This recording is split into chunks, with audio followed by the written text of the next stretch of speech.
Yuk, dukung UFIT TV dengan belanja di UFIT Store. www.ufitstore.com. Assalamualaikum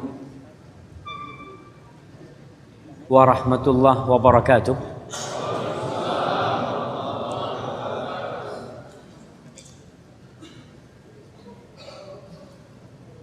Mungkin saja biar ini dimatiin ya. Ya. Alhamdulillah alladzi arsala rasulahu bil huda wa dinil haqq liyudhhirahu 'ala ad-din kullihi walau karihal musyrikun.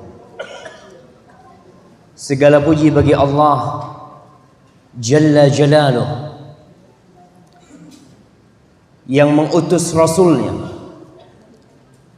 dengan petunjuk, yakni Al-Quranul Karim, dan agama yang benar, agama Islam ini, agar Allah memenangkan agamanya di atas seluruh agama, meskipun orang-orang musyrik tidak menyukai hal itu.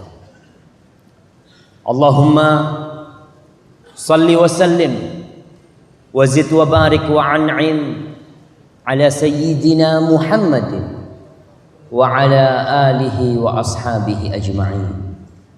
Ya Allah, semoga salawatmu, semoga salam, berkah dan nikmatmu senantiasa kau curahkan untuk hamba kekasih, untuk baginda Nabi kita Muhammad sallallahu alaihi wasallam, untuk manusia terindah yang pernah menginjakkan kakinya di muka bumi, untuk makhluk termulia yang Allah ciptakan. Dan semoga salawat itu bersambung untuk keluarga beliau, untuk istri-istri beliau, yang terutama untuk Khadijah, untuk Aisyah, untuk Hafsah, untuk Ummu Salamah, untuk Ummu Habibah, dan untuk seluruh istri Rasul sallallahu alaihi wasallam. Dan semoga salawat itu bersambung untuk putra, putri dan anak cucu beliau, untuk keluarga Nabi, untuk Fatimah, untuk Zainab, untuk Ummu Salamah, untuk Ruqayyah, dan untuk Ibrahim serta Al-Qasim dan Abdullah, dan untuk cucu Nabi kita, terutama untuk Hasan dan Husain dan anak keturunan. Dan semoga salawat itu bersambung untuk sahabat-sahabat Nabi, yang terutama untuk Abu Bakar As-Siddiq, untuk Umar bin Khattab, untuk Uthman bin Affan, dan untuk Ali bin Abi Thalib radhiyallahu taala anhum ajma'in. Amma ba'd. Ma'asyiral ikhwah rahimakumullah. Tanggal berapa hari ini? Tanggal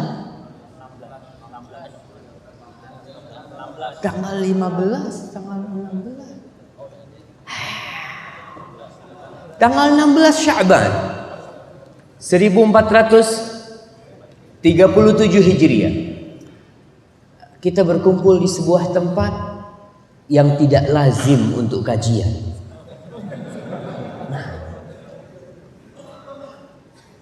Biasanya kita datang ke tempat ini untuk pernikahan. Maka tema kita apa? Aku pun dahulu seperti itu. Sama, kita dulu datang ke tempat ini bukan untuk kajian. Kita datang ke sini untuk pengantenan, ya, untuk acara-acara yang semuanya kadang-kala tidak mendekatkan kita kepada Allah Jalla Jalla. Hari ini kita berkumpul di tempat ini untuk membuat sebuah perubahan. Sebagian orang melihat banyak perubahan dalam kehidupan kita, khususnya dalam kehidupan beragama. Kalau dalam kehidupan dunia, perubahan itu sangat dahsyat. Ana pernah dapat cerita dari Abah Kalau dulu ketika dia masih muda di kota Jember itu sepeda motor sedikit sekali. Hanya orang kaya yang bisa beli sepeda motor. Sekarang semua orang bisa beli sepeda motor. Dulu hanya orang kaya yang bisa naik pesawat. Sekarang all can fly. Semua bisa terbang. Semuanya. Bayangkan naik pesawat dari Surabaya ke Jakarta itu lebih murah daripada naik kereta. Subhanallah. Ada perubahan dalam kehidupan ini, jemaah. Dalam kehidupan beragama apalagi. Dulu nggak ada kayak antum yang jenggot-jenggotan gitu. Jarang orang jenggotan. Mungkin yang jenggotan dulu cuma dukun. Iya, antum lihat yang jenggot-jenggot panjang. Tapi sekarang kita melihat subhanallah. Dulu masjid itu hanya ramai kalau sholat Jumat. Dan ramainya ketika khutbah kedua. Khutbah kedua baru ramai itu. Sekarang alhamdulillah. Betul, alhamdulillah sekarang. Sudah Masya Allah. Khatib naik itu sudah mulai lebih banyak daripada dulu. Dulu masjid-masjid kita isinya kalau sholat 5 waktu hanya muadzin. Kadangkala muadzin merangkap jadi imam. Kadangkala muadzin merangkap jadi imam dan jadi makmum sekalian. Subhanallah, bagaimana pahalanya jemaah dia itu? Jadi muadzin, jadi imam, jadi makmum. Setiap jemaah mungkin bisa merapat ke depannya.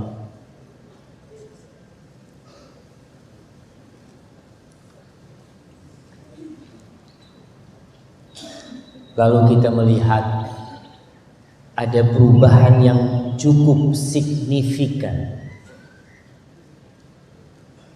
di bentuk pakaian para wanita. Ketika tahun 80-an ke bawah, 70-an ke bawah itu, antum kalau lihat foto orang-orang kuno, perempuan-perempuannya itu pakai rok pendek semuanya. Dan orang-orang yang mungkin tokoh-tokoh masyarakat, istrinya itu pakai baju yang nerawang. Apa istilahnya?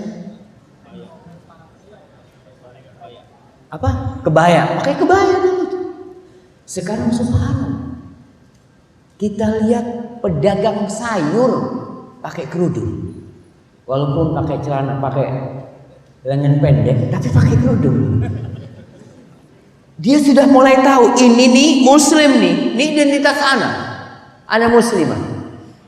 Walaupun dia masih baru belajar. Makanya kita katakan jangan sok nih kita nih yang belajar nih.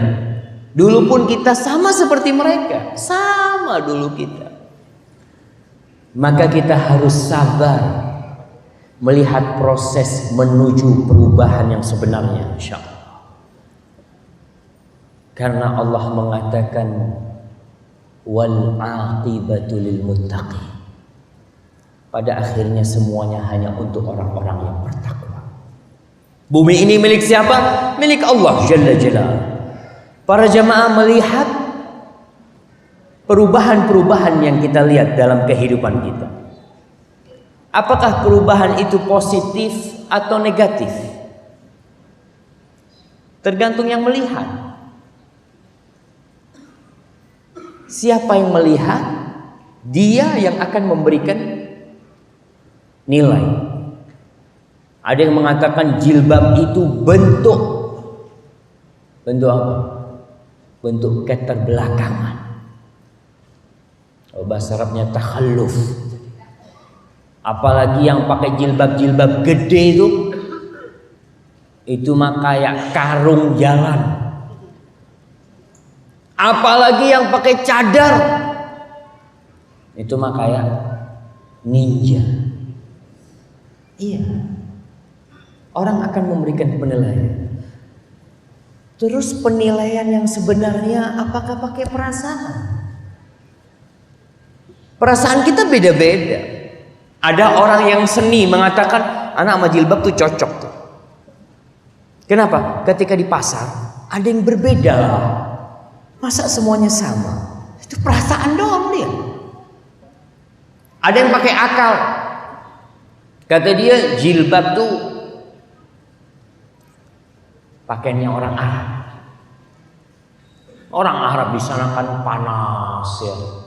Maka butuh pakai jilbab. Subhanallah. Inti akalnya kebalik. Kalau panas malah pakai you can see. Betul. Orang kepanasan itu tidak akan pakai kerudung yang seperti itu. Dan ternyata orang-orang jahiliyah sebelum datangnya Rasul sallallahu alaihi wasallam, mereka pakaiannya bebas. Sebagian dadanya terlihat, transparan bajunya. Sebelum datangnya Rasulullah SAW, jilbab ini bukan pakaiannya orang Arab. Emangnya istrinya Abu Lahab pakai jilbab? Istrinya Abu Jahal pakai jilbab? Nggak ada. Yang pakai jilbab tuh istrinya sahabat. Kenapa? Karena jilbab ini perintah Allah Subhanahu wa taala. Dan kalau akal itu bisa berubah. Masya Allah. Allahumma sayyiban nafi'an. Yang sekarang baik belum tahu 40 tahun lagi baik. Karena akal manusia berubah. Ma'asyil ikhwah rahimakumullah. Untuk menilai sebuah perubahan menuju ke yang lebih baik atau ke lebih buruk, ukurannya itu Al-Quran dan Sunnah. Iya, antum orang Islam. Nah, kita bicara nahnu muslimin. Kita mayoritas di Indonesia muslim. Kita nggak ikut budaya. Budaya itu beda-beda. Budaya orang Purwakarta sama budaya orang Madura beda. Budaya orang Madura sama budaya orang Bugis lain lagi. Budaya orang Bugis dengan budaya orang Papua beda lagi. Kalau standarnya pakai budaya, rusak hidup ini. Oleh karena itu Allah Subhanahu wa taala mengutus Muhammad sallallahu alaihi wasallam. Dan kita bersaksi, kita mengatakan asyhadu an la ilaha illallah wa asyhadu anna Muhammadar Rasulullah. Muslim. Ada berapa Islam? Wahid. Islam itu satu. Nggak ada Islam Timur Tengah, nggak ada Islam Mesir, nggak ada Islam Purwakarta, nggak ada Islam Madura, nggak ada Islam Sumatera. Inna dina indallah Islam. Sama. Tapi ada tangan-tangan jahil yang ingin mengkotak-kotakkan Islam. Ada Islam fundamentalis, ada Islam liberal, ada Islam Nusantara, ada Islam radikal. Sejak kapan Islam dipisah-pisahin gitu? Wahid Islam ini. Dan Allah katakan innamal mu'minuna ikhwah, orang-orang yang beriman semua saudara. Islamnya siapa? Islamnya Rasulullah SAW. Karena kalau kita sudah bikin Islam sendiri, orang Purwakarta mau bikin Islam model Purwakarta. Anak Islam Purwakarta mungkin beda Ustaz. Sholatnya nggak pas adzan zuhur, kita sholat jam 2 lah. Dibikin umpamanya. Kenapa? Karena orang baru istirahat jam 2 umpamanya. Dia mau bikin aturan sini nggak bisa. Ma'asyil ikhwah rahimakumullah. Rib'i bin Amir. Siapa yang kenal dengan Rib'i bin Amir? Kita ini orang Islam kadang-kadang nggak kenal dengan sahabat-sahabat Rasulullah SAW. Rib'i bin Amir pernah diutus oleh Sa'ad bin Abi Waqqas untuk menjumpai Rustum, panglima besar Persia pada waktu itu. Kejadian itu pada bulan Sya'ban. Ingat perang Qadisiyah itu terjadi tanggal 13 Sya'ban, 14 Sya'ban, 15 Sya'ban, terakhir 16 Sya'ban Allah berikan kemenangan kepada umat Islam pada waktu itu. Rib'i bin Amir dipanggil sama Rustum, dikirim. Dia pakaian orang Arab dulu. Sahabat-sahabat Rasulullah SAW masih sangat sederhana. Jamaah itu dikasih jalan tuh yang antum kayaknya masih bisa maju jamaah, maju. Masih ada tempat tuh.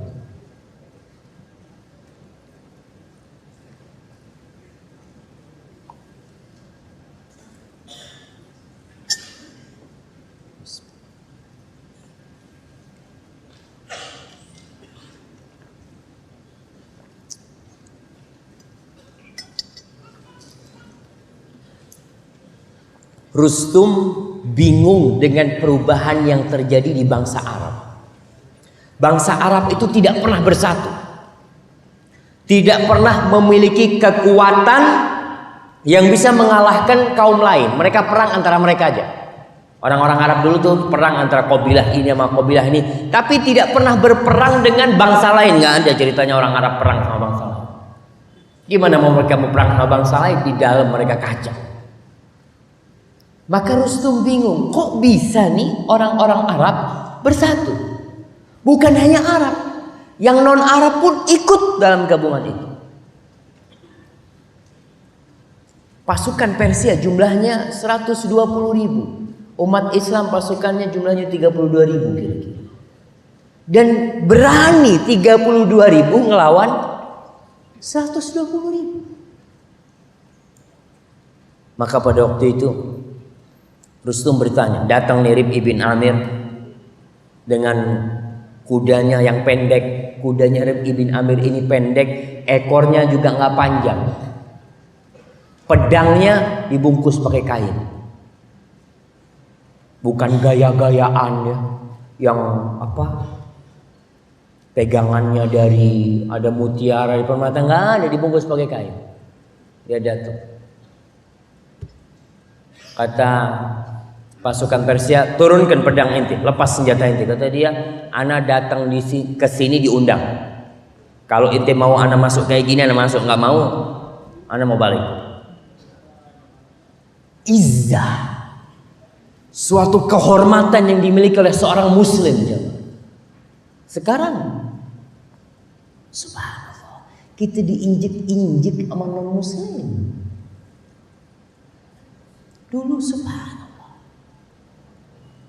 Akhirnya Rib'i masuk, disuruh duduk di atas karpet-karpetnya, nggak mau, dia duduk di tanah.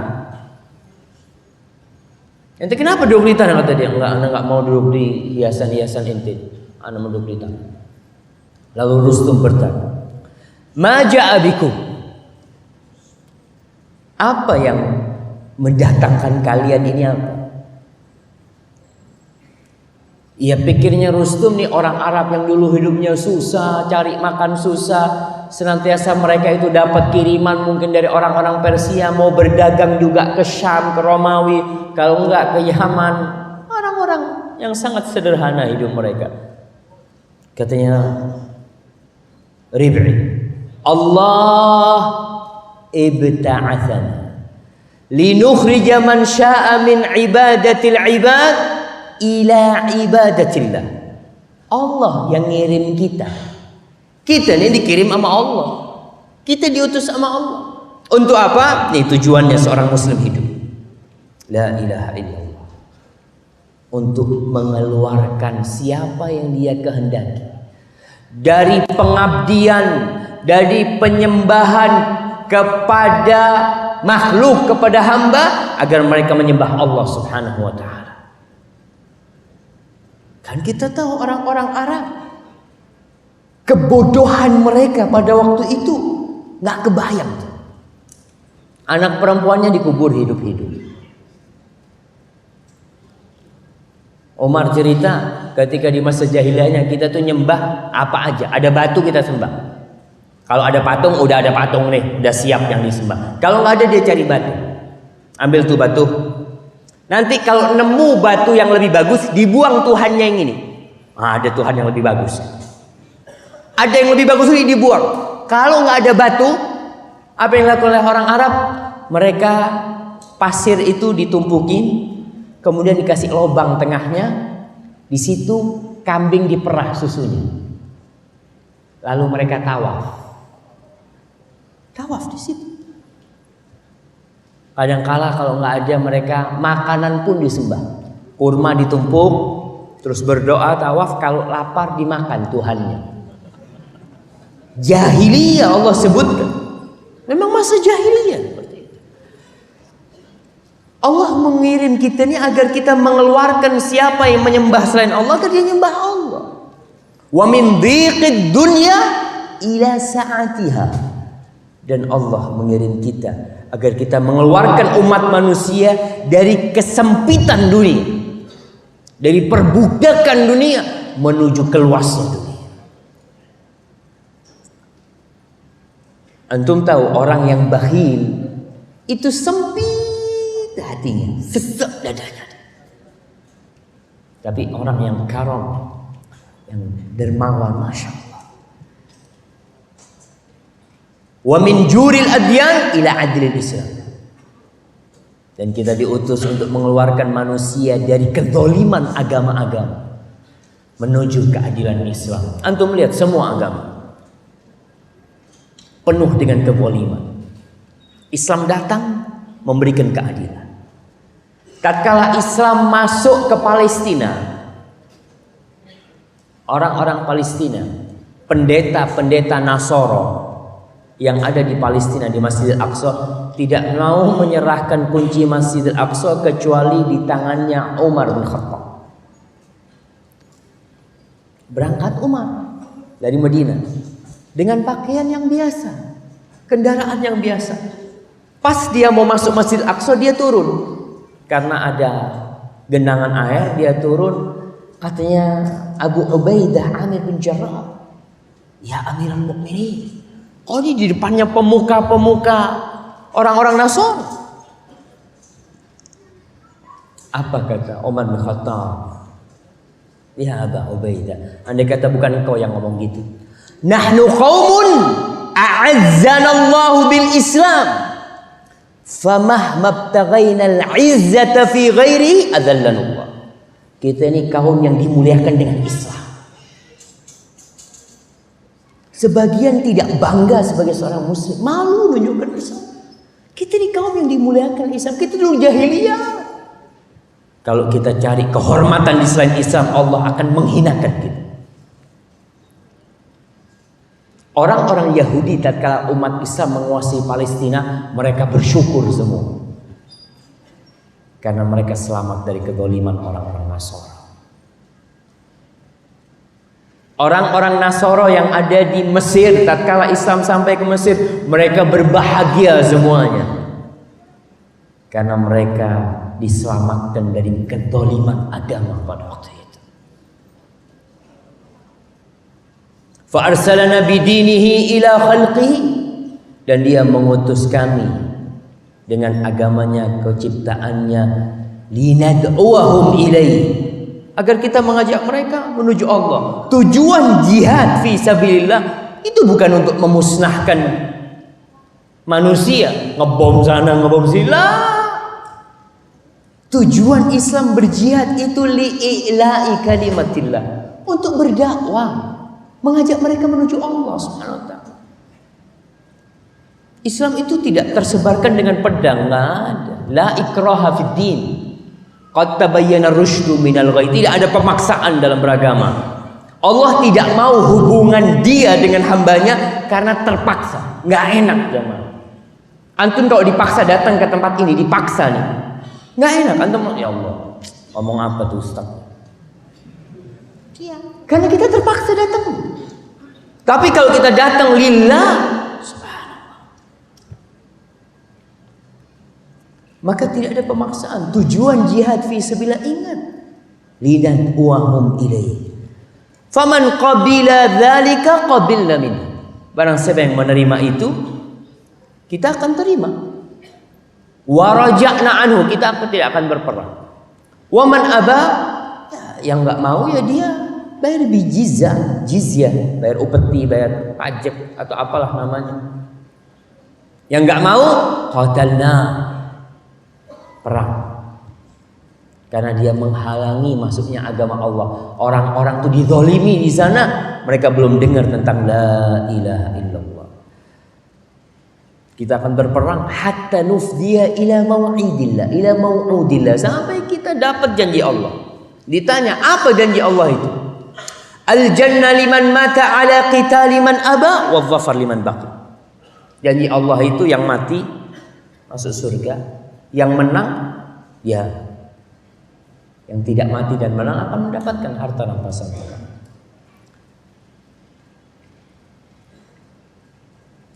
Akhirnya selesai negosiasi, kata Rustum, udah ana minta waktu untuk bermusyawarah.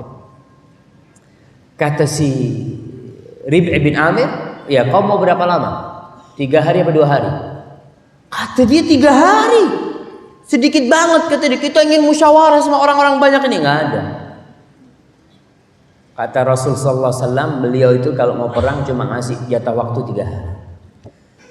Engkau tinggal milih 3 hal itu di 3 hari ini. Aku jamin. Katanya Rustum, asayyiduhum anta? Apakah ente pemimpin mereka? Kata Rustum, la, bukan pemimpin mereka. Walakinnal muslimun kal jasadil wahid yujiru adnahum ala a'lahum. Tapi orang Islam itu seperti satu tubuh yang di bawah itu bisa memberikan jaminan untuk yang di atas. Aku jaminkan kau. Ma'asyal muslimin rahimakumullah. Itu yang membuat umat Islam jadi terhormat. Terus gimana kita nih sekarang? Kita ini mau berubah jadi apa umat Islam? Tidak ada satu masa kecuali yang sesudahnya lebih buruk dari masa yang sebelumnya. Ma min zamanin illa walladhi ba'dahu syarrun min. Masa yang selanjutnya akan lebih buruk. Dan kita kalau ingin melihat perubahan kita menuju yang ke positif atau negatif, ya kita harus belajar. Allah subhanahu wa ta'ala mengutus nabinya. Allah sebutkan di surat Al-Baqarah ayat 151, kama arsalna fikum rasulam minkum, sebagaimana kami utus di tengah-tengah kalian rasul dari kalian. Apa kerjanya Rasulullah SAW? Anda kasih hadiah. Jamaah, apa kerjanya Rasulullah SAW? Nah, gimana cara dakwahnya Rasulullah SAW?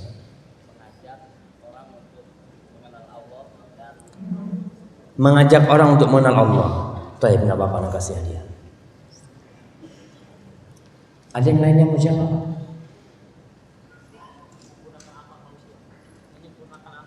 Menyempurnakan akal manusia. Enggak, dakwah Nabi itu ngapain Nabi itu? Ketika berdakwah apa yang Nabi sampaikan? Tauhid, sahih. Anak kasih aja lagi, nggak apa-apa. Kirim ke belakang. Allah mengatakan yatlu alaihim ayati. Bacain Quran Nabi itu kalau berdakwah. Dibacakan Al-Quranul Karim kepada orang-orang itu. Kenapa? Karena Al-Quran ini sumber hidayah. Al-Quran. Yatlu alaihim ayati. Ayatina wa yuzakkikum. Allah katakan yatlu alaikum ayatina wa yuzakkikum. Dan membersihkan kalian. Wa yu'allimukumul kitab wal hikmah. Dan Nabi mengajarkan kepada kalian Alkitab, Al-Quran Al-Karim. Al-Hikmah disebutkan hadis-hadis Rasulullah SAW.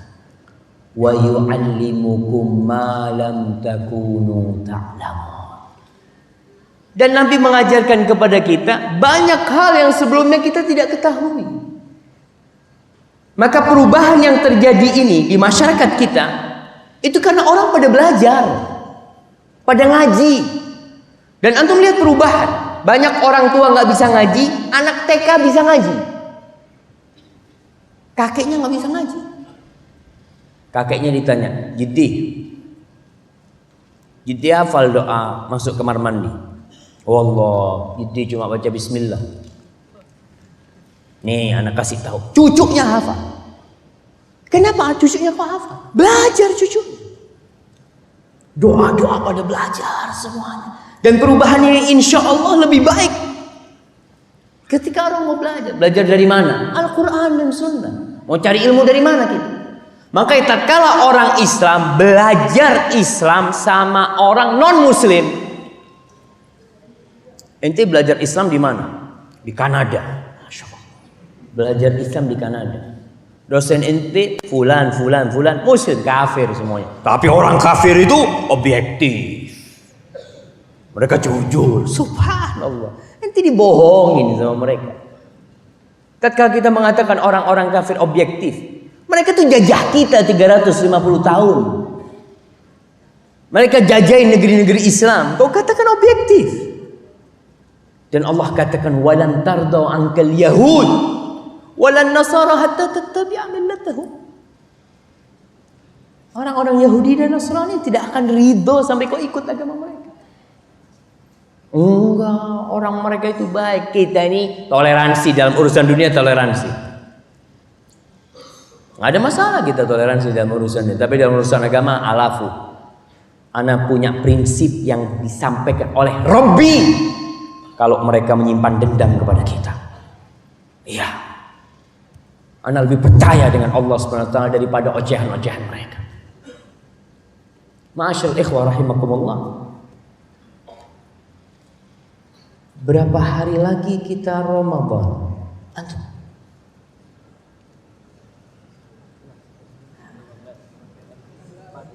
Masya Allah, ana kasih hadiah tuh, barakallahu fiikum. Udah dekat nih Ramadan jamaah.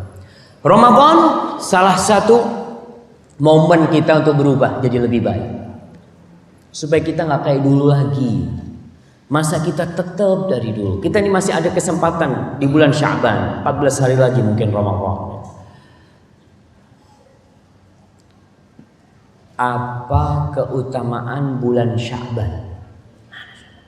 Di sini belum anak kasih hadiah. Antum udah dapat hadiah antum belum? Masya Allah. Apa? Bulan diangkatnya amalan. Masya Allah. Fadl barakallahu fikum. Nah, Rasulullah SAW pernah ditanya oleh Usamah bin Zaid bin Harithah. Siapa yang kenal sama Usamah bin Zaid bin Harithah? Ya iyalah putranya Zaid bin Harithah itu. Usamah bin Zaid bin Harithah. Ana izin minum dulunya, Masya Allah. Masya Allah.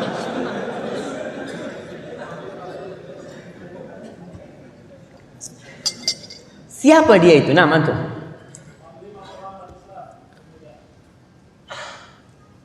Nggak apa-apa, anak kasih dia. Panglima perang umat Islam termuda. Zaid ini dulu anak angkatnya Nabi. Jadi dulu orang kalau ngangkat anak itu nasabnya dirubah. Maka Zaid ketika di kota Mekah belum hijrah nih, dikenal sama orang-orang Mekah Zaid bin Muhammad. Zaid bin Muhammad. Sampai dibatalkan pengangkatan anak, nggak ada lagi anak angkat dalam Islam. Yang ada anak asuh. Jadi anak angkat yang nasabnya dirubah nggak ada. Maka kembali Zaid disebut Zaid bin Harithah. Punya anak Zaid namanya Usamah. Zaid bin Harithah putih, Usamah hitam. Ini Usamah hitam ini. Rasulullah SAW ada omongan gak enak orang ini. Mana mungkin nih bapaknya putih, anaknya bisa gelap kayak gitu tuh. Suatu hari Zaid sama Usamah ini tiduran. Mungkin di Masjid Nabawi lagi tiduran. Wajahnya ketutup. Yang kelihatan cuma kakinya. Kakinya Zaid yang putih dan kakinya Usamah yang hitam. Ada seorang wanita lewat. Kata wanita ini, inna hadhil aqdam ba'daha min ba'd. Ini kaki ini sebagiannya dari sebagian lainnya. Ini mungkin anaknya. Rasulullah SAW seneng banget. Ini nggak ngelihat wajahnya, baru ngelihat kakinya udah tahu. Kalau ini anaknya. Usamah bin Zaid itu sangat dicintai oleh Rasulullah SAW. Bahkan dia diangkat jadi panglima perang, umurnya belum 20 tahun. Di dalam pasukan perang itu ada Umar bin Khattab. Jadi anak buahnya Zaid. Jadi anak buahnya Usamah bin Zaid. Dia melihat Rasulullah SAW. Ya Rasulullah, aku lihat kau puasa di bulan Sya'ban ini tidak seperti di bulan lainnya. Ada apa sama bulan Sya'ban ini? Ketika melihat suatu perubahan, pantas kita bertanya. Ketika melihat sesuatu yang aneh, pantas kita bertanya. Jangan menuduh. Kita lihat, kenapa kok kayak gini fulan? Ya ini kenapa kok berubah? Sehingga kita akan mendengarkan penjelasan dia. Jamaah antum nggak bisa maju lagi. Anda nggak enak ceramah yang di depan, di belakang pada berdiri di sana.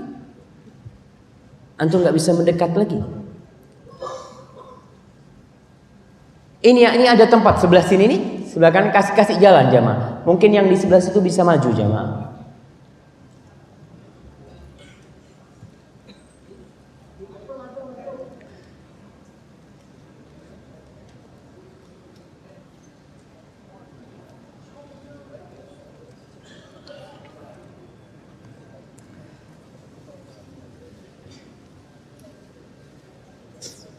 Nah, Rasulullah Sallallahu Alaihi Wasallam, ya antum sambil maju nggak apa-apa.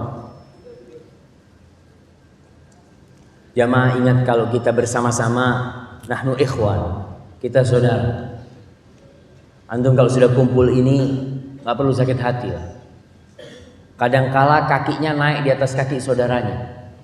Ini dikasih tempat malah nggak terima kasih, kakinya naik ke kaki. Itu terjadi. Mungkin sekarang antum lihat ya. Coba lihat. Wah, hada biasa. Hada nahnu ikhwan. Kita saudara. Kita nggak perlu berdarah-darah kumpul di sini. Kata Rasul sallallahu alaihi wasallam, kata Allah mengatakan, ya ayyuhalladzina amanu idza qila lakum tafassahu fil majalis fafsahu yafsahillahu lakum. Wahai orang yang beriman, apabila dikatakan kepada kalian, luaskan tempat duduknya. Kasih tempat tuh buat saudaranya. Kalian luaskan, Allah akan luaskan hidup kalian. Kita sempit 2 jam, 3 jam gak apa-apa, tapi pulang kita akan mendapatkan keluasan. Kembali penjelasan Rasulullah Sallallahu Alaihi Wasallam tentang kenapa beliau banyak berpuasa di bulan Ramadan, di bulan Sya'ban. Bahkan Aisyah menceritakan hampir full beliau itu puasa di bulan Sya'ban. Sebagian di antara kita nggak kenal puasa kecuali Ramadan. Ana cukup loh saat yang wajib aja Ustaz. Rasulullah Sallallahu Alaihi Wasallam itu diampuni dosanya jamaah. Yang masa lalu dan akan datang. Tapi ternyata beliau puasa. Ditanya kenapa engkau puasa ya Rasul Sallallahu Alaihi Wasallam? Dzaka syahrun yaghfalun nasu anhu baina Rajab wa Ramadan. Tuh bulan banyak orang lalai sama bulan Sya'ban nih. Bulan Sya'ban itu antara bulan Rajab nih bulan haram, dan bulan Ramadan bulan diturunkannya Al-Quran dan diwajibkannya puasa. Akhirnya bulan Sya'ban ini diremehkan oleh kebanyakan orang. Wa huwa syahrun turfa'u fihi al-a'malu ila rabbil alamin. Bulan Sya'ban nih bulan diangkatnya amal perbuatan hamba menuju Allah Rabbul Alamin, Rabb alam semesta ini. Lalu beliau mengatakan, fa uhibbu an yurfa'a amali wa ana shaim. Aku ingin nih amalku diangkat dalam kondisi puasa. Karena orang puasa itu biasanya jauh dari dosa. Banyak amalan-amalan sunnah yang dia lakukan. Ketika orang lagi makan, dia baca Quran. Amal perbuatan kita itu diangkat, ada yang harian. Tiap hari ada yang diangkat. Malaikat malam mengangkat amalan sebelum malaikat siang. Malaikat siang sebelum malaikat malam. Ada amalan diangkat tiap pekan, hari Senin sama Kamis. Ada amalan yang diangkat tiap tahun, yaitu bulan Sya'ban. Ada amalan yang diangkat seumur hidup sekali. Kapan? Kalau kita mati. Diangkat tuh amal. Catatannya diangkat. Rasul SAW ingin diangkat dalam kondisi puasa. Para jamaah rahimakumullah, bulan Sya'ban menjadi bulan persiapan menghadapi Ramadan. Kita dulu di bulan Sya'ban ya tidak melakukan amalan apa-apa. Emangnya apa amalan bulan Sya'ban? Kita kan bahas nih. Apa yang seharusnya kita amalkan? Yang jelas bulan Sya'ban bulan diangkatnya amalan kita. Itu bulan Sya'ban.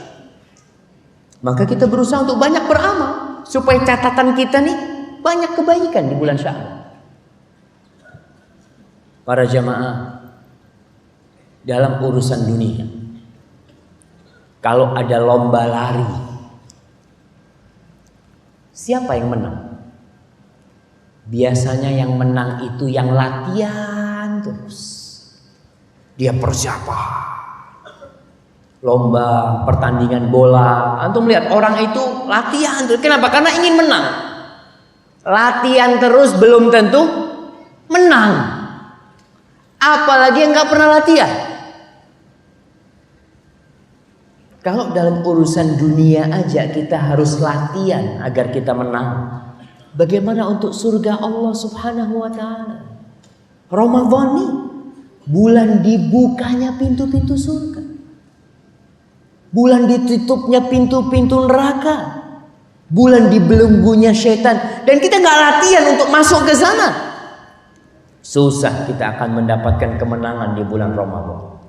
Maka banyak orang selesai Ramadan, 30 tahun Ramadan, 40 tahun puasa Ramadan, gak ada perubahan di dirinya, tetap kayak yang kemarin.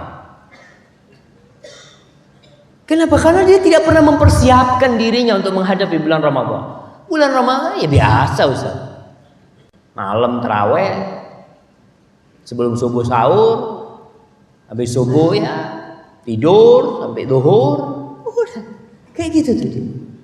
Allah mengatakan wa fi dzalika falyatanafasil mutanafisun. Untuk surga itu seharusnya kita berlomba-lomba. Kalau mau berlomba-lomba cari surga. Kalau untuk urusan dunia, engkau ngumpulin dunia kemudian kau tinggalin. Coba kita lihat orang-orang yang kerja dari pagi sampai sore terus, dia sekolah. Sekolah apa? Ekonomi. Kenapa? Supaya nanti anak dagangannya bisa lebih zen. Untuk akhirat nggak pernah sekolah. Dari mana ilmunya? Dari abah anak. Yang penting kata abah soli sama jujur. Bas dua. Emangnya Islam itu soli sama jujur? Islam tuh Quran tuh. Islam tuh sunnah Rasul SAW. Dan ingat, wajib nuntut ilmu agama itu jamaah. Wajib. Dan banyak di antara kita yang muslim tapi non muslim. Muslim tapi nggak tahu apa itu Islam. Ma'asyur ikhwah rahimakumullah, apa yang kita perlu persiapkan di bulan Sya'ban sebelum masuk ke Ramadan? Yang pertama, antum catat nih. Yang pertama tuh bersih-bersih. Kalau mau ada tamu datang ke bait kita, ke rumah kita, nih ada tamu datang, rumah kita lagi amburadul, sampah di mana-mana, bantal nggak karu-karuan, kertas piring belum dicuci, berantakan semuanya. Apa yang kita lakukan? Apa kita akan pasang ya hiasan di rumah kita? Nggak akan. Kita akan bersihkan dahulu rumah kita. Dan untuk menghadapi Ramadan kita perlu bersihkan jiwa kita dari dosa-dosa. Antum dari bulan Syawal terus berbuat dosa. Nih bulan diangkatnya amalan. Antum mau diangkat amalan semua isinya dosa? Jangan. Allah memerintahkan kepada kita untuk taubat. Berbuat dosa itu wajar. Nggak ada yang lepas dari dosa. Semuanya melakukan dosa. Yang nggak wajar itu kalau terus berbuat dosa dan terus berbuat dosa. Nggak ingat-ingat dia itu. Kok kapan mau ingat? Kalau sekarang nih di bulan Sya'ban kita terus berbuat dosa, nggak bertobat, Ramadan tetap berbuat dosa. Tetap berbuat dosa. Antum lihat orang-orang yang di Sya'bannya nggak persiapan, ya kamu nanti Ramadan anak akan berhenti berbuat dosa. Ini anak akan tinggalkan. Masuk Ramadan mungkin sehari dua hari dia tinggalkan dosa. Hari ketiga lagi. Karena berat jamaah godaan setan dan iblis. Rasulullah SAW dalam sehari beliau bisa istighfar 100 kali atau lebih 100 kali. Bahkan dalam satu majlis, satu kali duduk, Ibnu Umar atau Ibnu Abbas, dia pernah mengatakan, kuntu a'udhu lin nabi sallallahu alaihi wasallam fi majlisin wahidin Yaqulu rabbighfirli wa tub alayya innaka antat tawwabul ghafur 100 marrah wa fi riwayatin 70 marrah.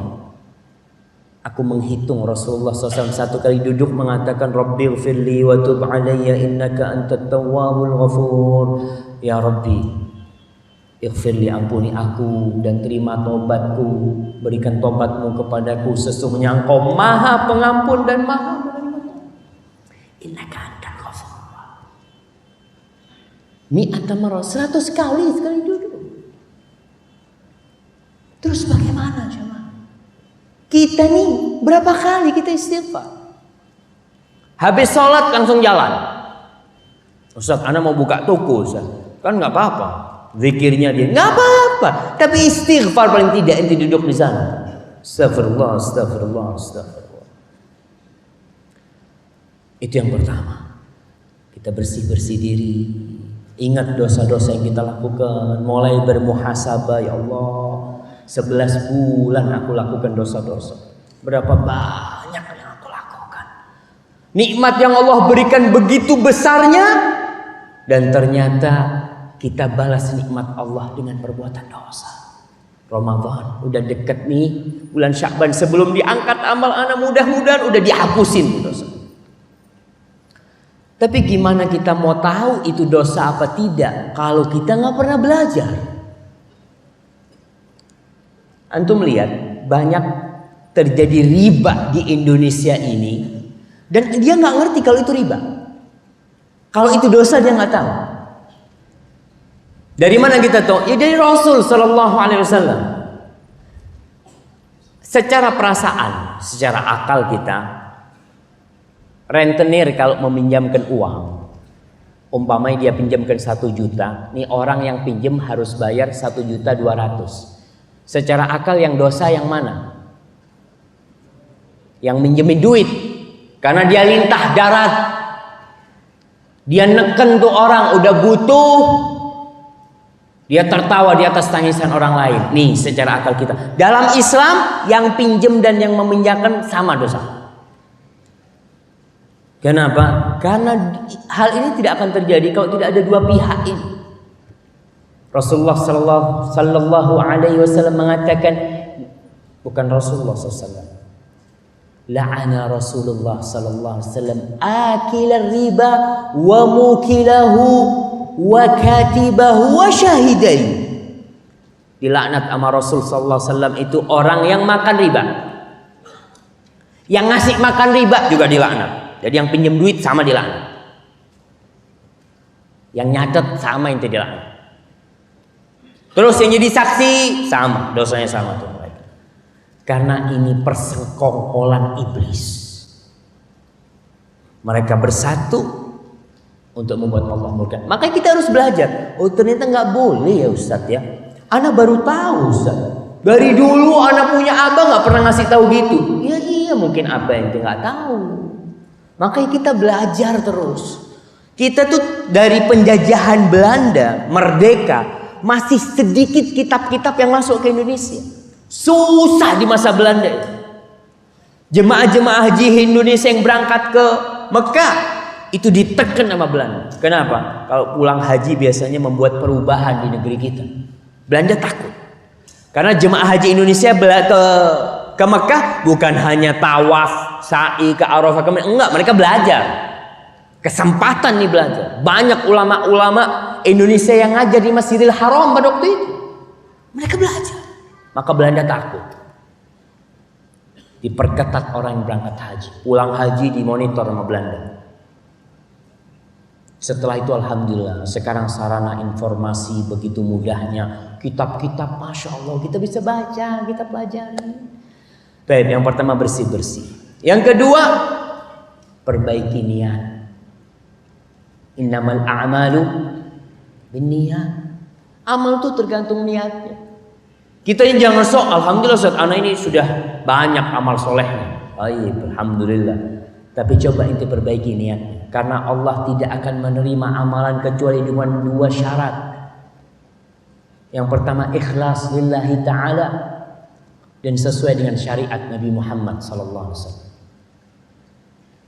Nggak boleh antum melihat Umpamanya lagi duduk sama sahib-sahib, kita ini mau jalan nih jam 10. Gimana kalau kita sholat duhur sekarang? Sholat duhur jam 10 pagi. Diterima? Nggak diterima. Sholat asar, ana mau sholi asar Ustaz, ana ini tentara Ustaz. Ana biasanya habis asar itu keliling lari 10 kali lapangan. Ana kepingin sholat asar 12 rakaat. Boleh. Tentara kuat dia. Nggak boleh. Kenapa nggak boleh Ustaz? Ana nggak mencuri, ana nggak merampok, ana nggak berzina, ana sholat nggak boleh. Nih, ibadah nih ikut Rasul Sallallahu Alaihi Wasallam. Kalau kita bikin-bikin sendiri kayak gitu, sholat asar 12 rakaat boleh. Walaupun sholat, walaupun ibadah, kalau nggak diajarin sama Rasul Sallallahu Alaihi Wasallam, jadinya nggak benar gitu. Udahlah ikutin. Allah berfirman, kita ini sering dengar omongan orang, udahlah, yang penting kan sholat. Yang penting kan sholat. Enggak, yang penting sholat dan diterima. Karena ada orang sholat masuk neraka. Hati-hati gitu, jangan yang penting sholat. Allah mengatakan Jalla Jalaluh, fawailul lil musallin. Celaka orang yang sholat. Siapa mereka? Mereka adalah orang yang tidak memiliki dua syarat dalam sholatnya tadi. Alladzina hum an salatihim sahu. Salatnya lalai. Salat subuh pas waktu duha. Sekalian Ustaz sama salat duha. Yang penting kan salat Ustaz, daripada nggak salat.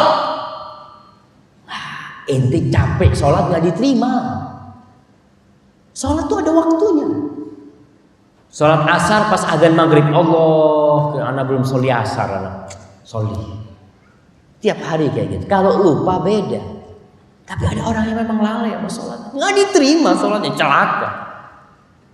Terus alladzina hum yura'un, ini niatnya ria. Dan sholat yang paling berat buat orang munafikin itu sholat isya dan sholat subuh di masjid. Rasulullah sallallahu alaihi wasallam mengatakan azqalu salati 'alal munafiqin salatul isya wa salatil fajar. Salat isya sama salat subuh. Kenapa? Karena orang-orang munafikin susah mau riya kalau malam hari. Sekarang ada lampu, tapi masih gelap. Tapi kalau salat zuhur berangkat ke masjid, assalamualaikum, assalamualaikum, fulan sholli di masjid. Salat subuh tutup semua rumah, nggak ada yang lihat. Aduh, nggak sholli di rumah. Karena dia riya, ke masjid cuma mau riya. Makanya Rasul sallallahu alaihi wasallam kalau habis salat subuh itu kadang-kala beliau bertanya, habis sholat subuh gelap, Masjid Nabawi gelap. Beliau bertanya, asyahidun fulan? Asyahidun fulan? Asyahidun fulan? Fulan ada sholi enggak? Fulan sholi enggak? Enggak. Kalau Rasul sallallahu alaihi wasallam, kalau mereka tahu tuh dengan pahala sholat berjamaah tuh dan pahala menjawab azan atau sedang azan, mereka akan datang itu walaupun merangkak. Maka ingat niat perbaiki. Nih bulan diangkatnya amalan. Jangan sampai amalan kita diangkat ternyata nilainya 0 karena kita riya. Oke, anak pernah sedekah, anak pernah gini, ya ente lihat, ente ikhlas apa enggak. Karena rugi kalau kita beramal ternyata tidak diterima oleh Allah. Yang ketiga, kita harus mulai mengandalkan nafsu kita. Kita tempa jiwa kita. Jiwa kita ini senantiasa memerintahkan kepada keburukan. Dan tujuan puasa itu meraih takwa. Allah mengatakan, ya ayyuhalladzina amanu kutiba alaikumus siyam kama kutiba alal ladzina min qablikum. Untuk apa? La'allakum tattaqun. Wahai orang-orang yang beriman, jamaah, wahai orang-orang yang beriman. Kita ini coba bertanya, berapa kali Allah sebutkan ya ayyuhalladzina amanu? Nah, kasih hadiah. Masa cuma dia yang jawab? Jamaah, Oh ya, di sini antum udah dapat hadiah belum? Hah? Belum, baik. Berapa? 99. 89. Nah, berapa? 88. Mana yang benar ini ya? Terima kasih saya. Yang jawab dulu, cari jamaah. Allah tuh panggil kita, ya ayyuhalladzina amanu, wahai orang-orang yang beriman. Tahu nggak kita berapa kali Allah panggil? Paling nggak kita baca kalau kita baca Quran, ya ayyuhalladzina amanu. Kata Ibnu Mas'ud, idza sami'ta ya ayyuhalladzina amanu fa'riha sam'ak. Kalau kau dengar ya ayyuhalladzina amanu, dengarkan tuh, pasang kuping. Ada apa? Karena di situ ada kebaikan. Atau ada bahaya yang Allah ingin ingatkan kita. Di sini Allah katakan telah diwajibkan kepada kalian berpuasa sebagaimana diwajibkan atas umat-umat sebelum kalian. Tujuannya apa? La'allakum tattaqun. Agar kalian bertakwa. Dan takwa itu meninggalkan yang haram dan melaksanakan yang diperintahkan Allah. Di bulan puasa ada orang puasa, hati-hati, kita kadang-kala puasa 30 tahun nggak ada yang diterima. Tahu dari mana Ustaz kita diterima nggak diterima? Ya kira-kira kita mengharap sama Allah. Tapi udah ada tuh tanda-tandanya. Kata Rasulullah sallallahu alaihi wasallam dalam hadis yang diriwayatkan Imam Bukhari, "Man lam yada' qaula az-zur wal jahla wal 'amala bihi falaysa lillahi hajatun fi an yada'a ta'amahu wa syarabahu."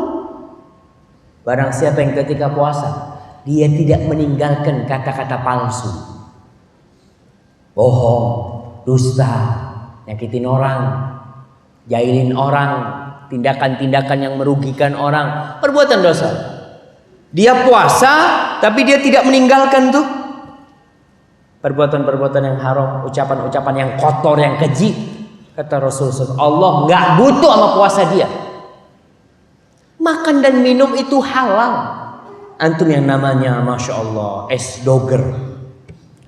Ada es doger. Doger. Waduh. Es doger, es campur. Siang-siang tuh halal jamaah. Halal itu es. Tapi karena kita puasa kita tinggalkan. Yang namanya bohong sebelum puasa udah haram. Yang haram kita lakukan ketika puasa, yang halal kita tinggalin.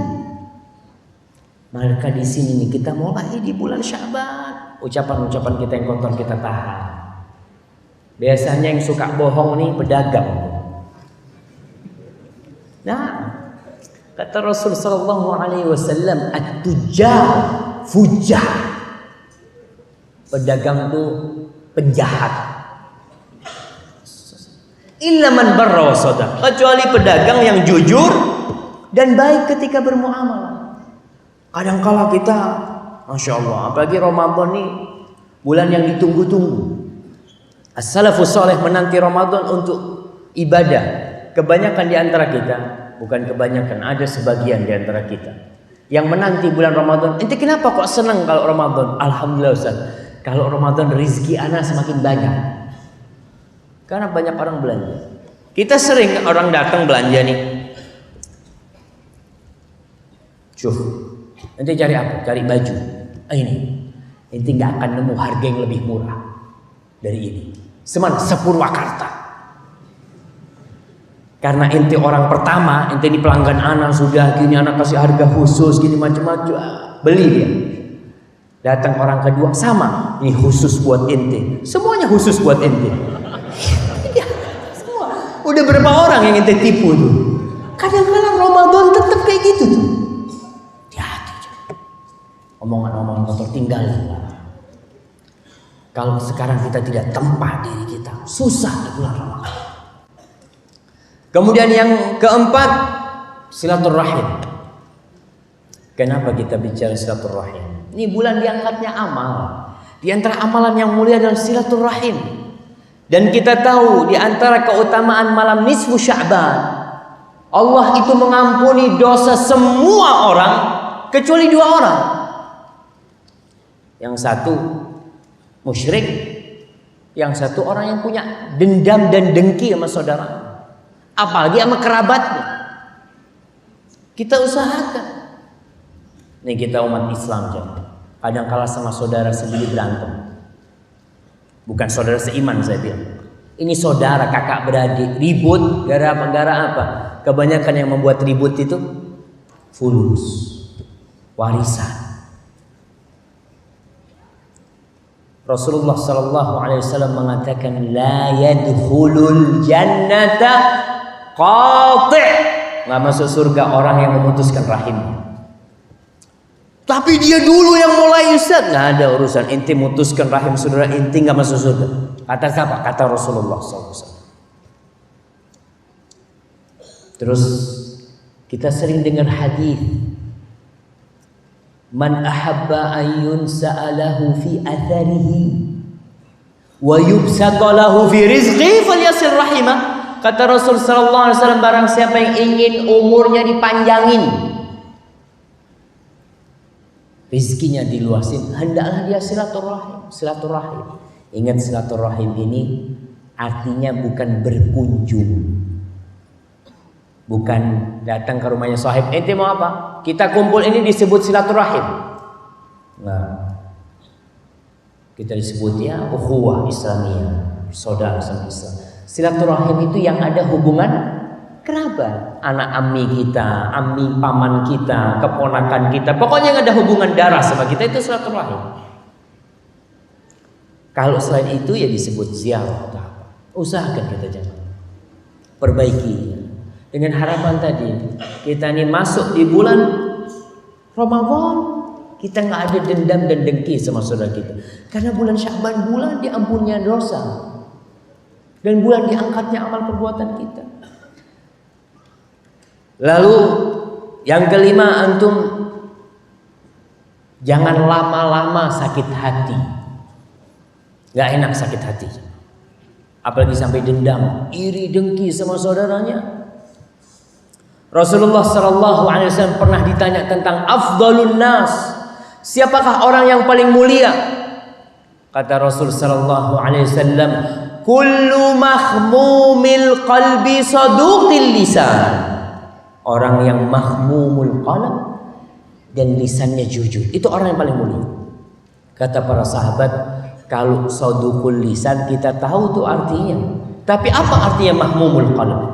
Kata Rasul sallallahu alaihi wasallam, huwa at-taqiyun naqiyul ladzi la ithma fihi aw la ithma fihi wala baghya wala ghilla wala hasad.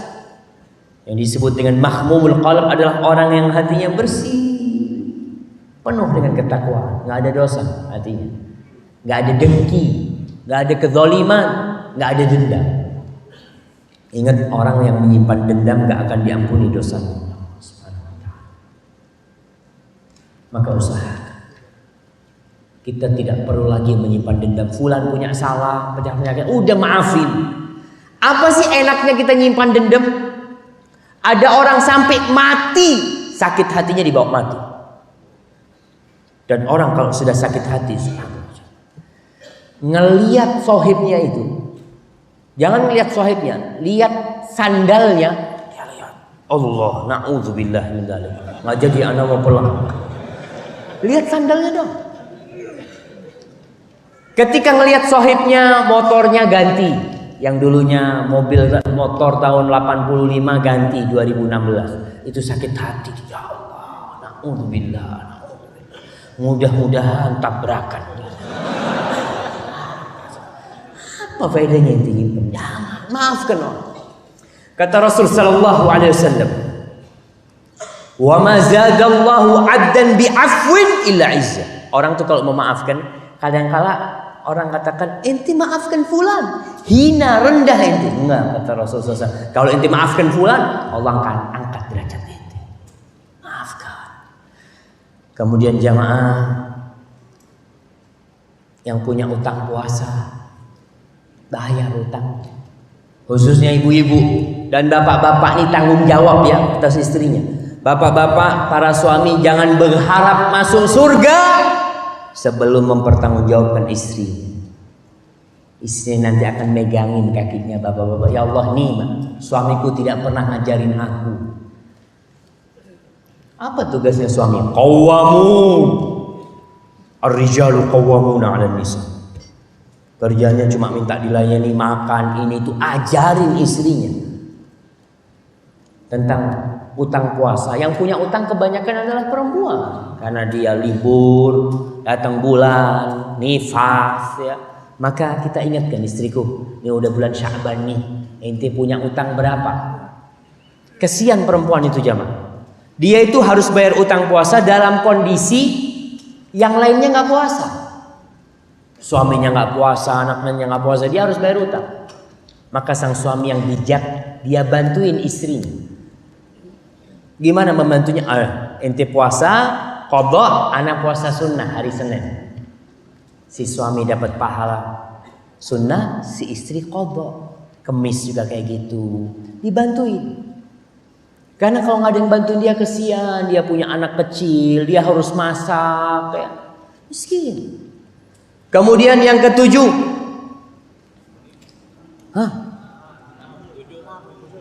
yang ketujuh jemaah. Aneh.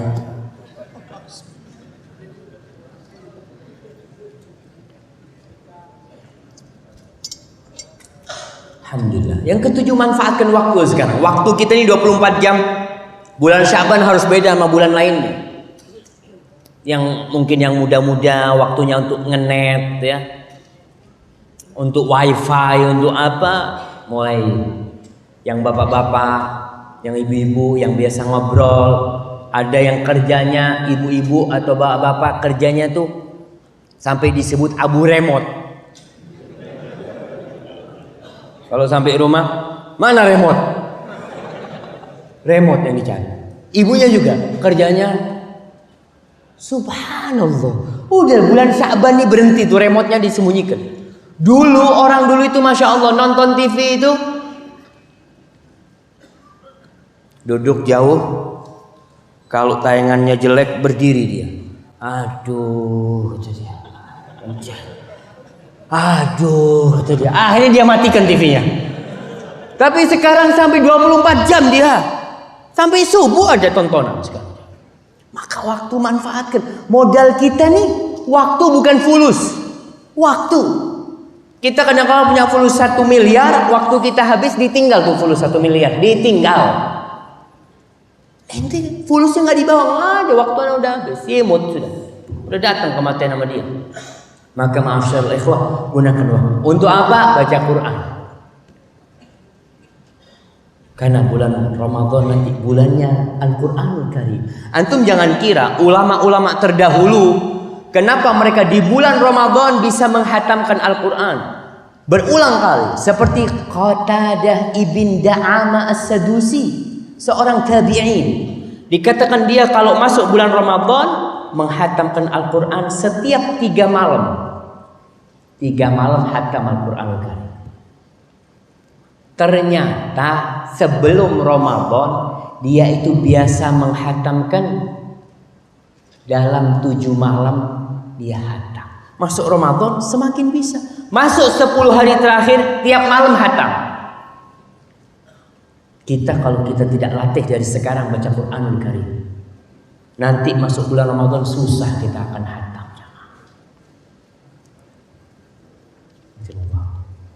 Fokus.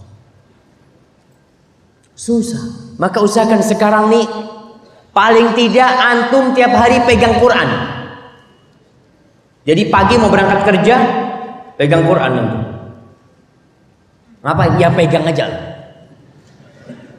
Karena ada orang yang jamaah, ingat, ada orang yang 11 bulan gak pernah tangannya pegang Quran. Ketika ditanya, ada Quran? Wallahu a'lam ya. Anak nggak tahu ada Quran apa enggak di rumahnya. Betul, kadang-kadang seperti itu. Ya paling nggak sekarang pegang Quran. Pagi pegang Quran, lama-lama kan dibaca nanti. Anak ngapain pegang doang? Dia akan buka. Baca tiap hari paling tidak 1 ayat. Kalau bisa 1 lembar. Sore buka Al-Qur'anul Karim, baca Qurannya. Zikir. Yang nggak pernah berzikir mulai zikir. Zikir apa Ustaz? Bebas. Fadhkurullaha dzikran katsira. Wirid pagi sore. Dulu jamaah kita nih nggak tahu yang namanya zikir pagi sore. Ya kebanyakannya. Mulai kapan sih ada zikir pagi sore jemaah? Mulai zamannya Rasulullah SAW.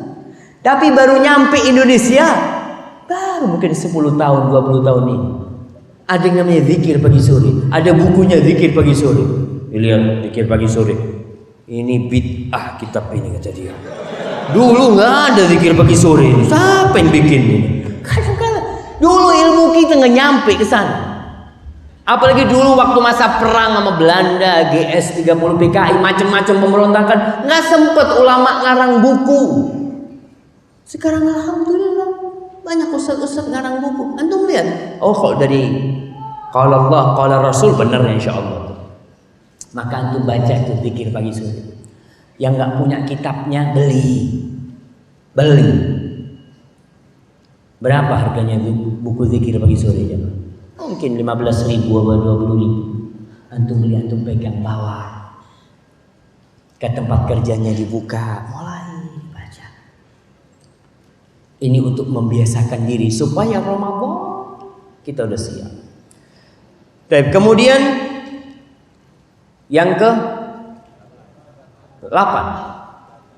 Yang ke-8 sholat sunnah. Bulan Ramadan itu bulannya sholat tarawih.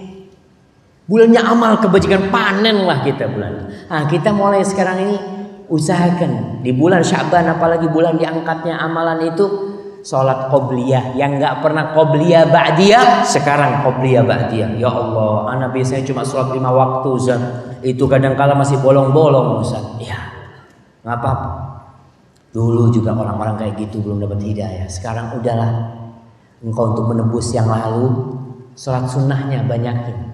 Karena sholat sunnah itu akan menjadi penyempurna sholat wajib yang kurang-kurang itu. Yang pertama dihisap soli nanti. Sholat kita. Kalau sholatnya baik insya Allah semuanya baik. Kalau sholatnya kurang, maka Allah bertanya kepada malaikatnya, Hallahu min nafilah. Apakah orang ini punya ibadah sunnah? Punya sholat sunnah? Ada. Sempurnakan. Di timbangan itu disempurnakan dengan yang sunnah. Sholat duha, sholat witir. Paling enggak kita sholat witir. Rasulullah SAW tidak pernah meninggalkan sholat witir. Yang bisa sholat witir di akhir malam bagus. Yang enggak bisa sebelum tidur. Abu Hurairah radhiyallahu taala anhu mengatakan, "Ausani khalili bi thalath." Kekasihku mewasiatkanku dengan 3 hal dan aku tidak pernah tinggalkan 3 hal itu. Yang pertama 2 rakaat duha, nggak pernah ditinggalkan. Yang pertama. Yang kedua witir sebelum tidur. Yang ketiga puasa sunnah 3 hari dalam sebulan. 3 hari. Kita bisa ambil Senin, Kemis, Senin.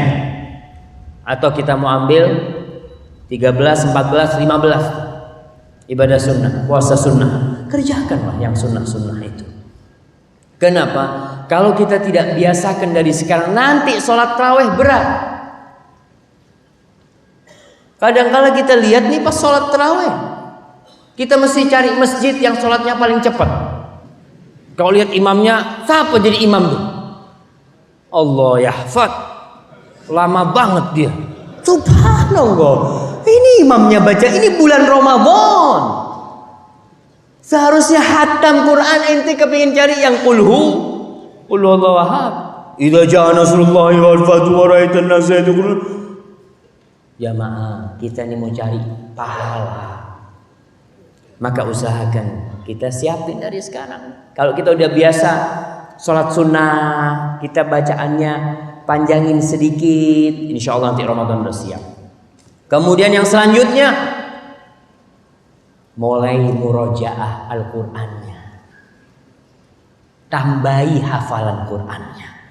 Yang belum hafal, kita biasanya ada, ana dulu sempat hafal juz amma Ustaz, tapi udah lupa. Sekarang nih kau murojaah.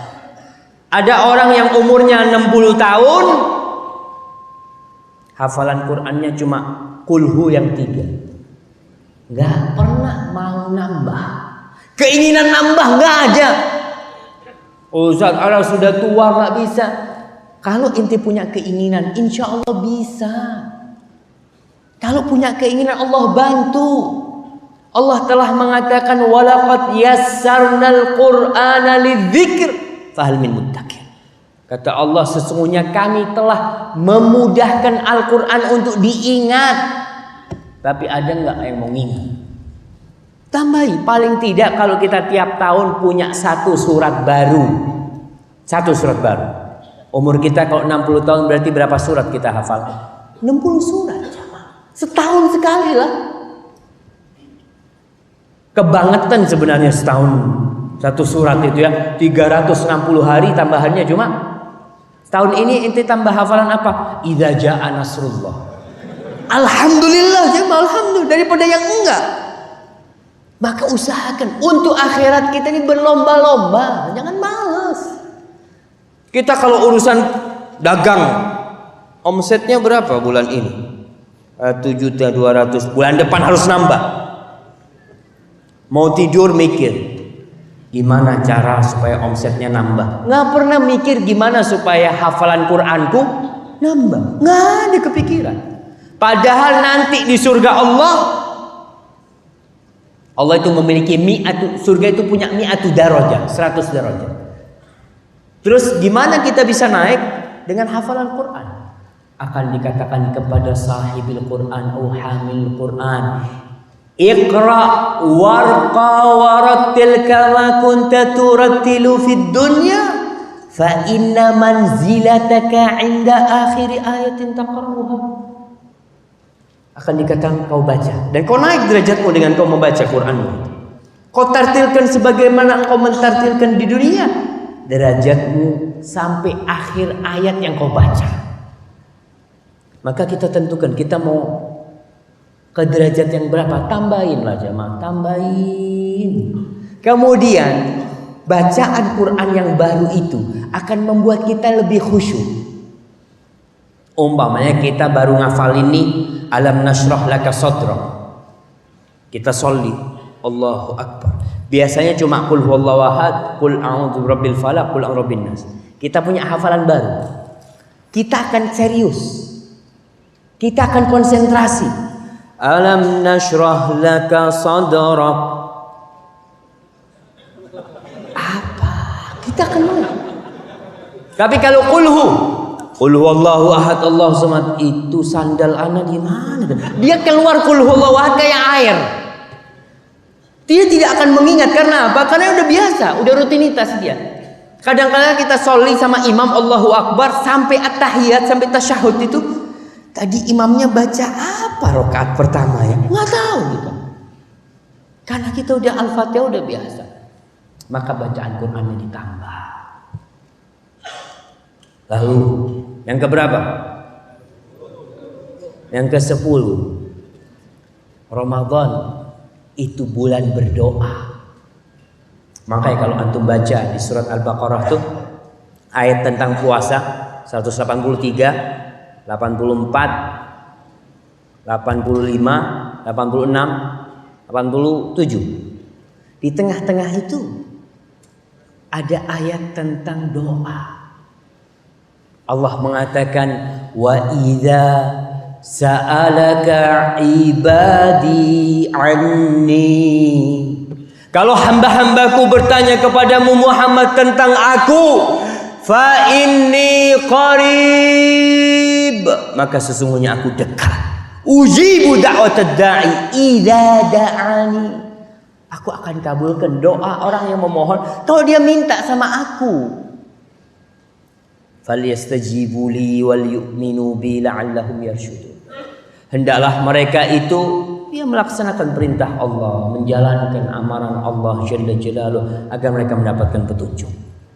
Para jamaah, banyak di antara kita yang nggak bisa berdoa. Kita cuma bisanya amin. Dan antum lihat orang kalau suruh amin itu, masya Allah, kenceng-kencengan aminnya.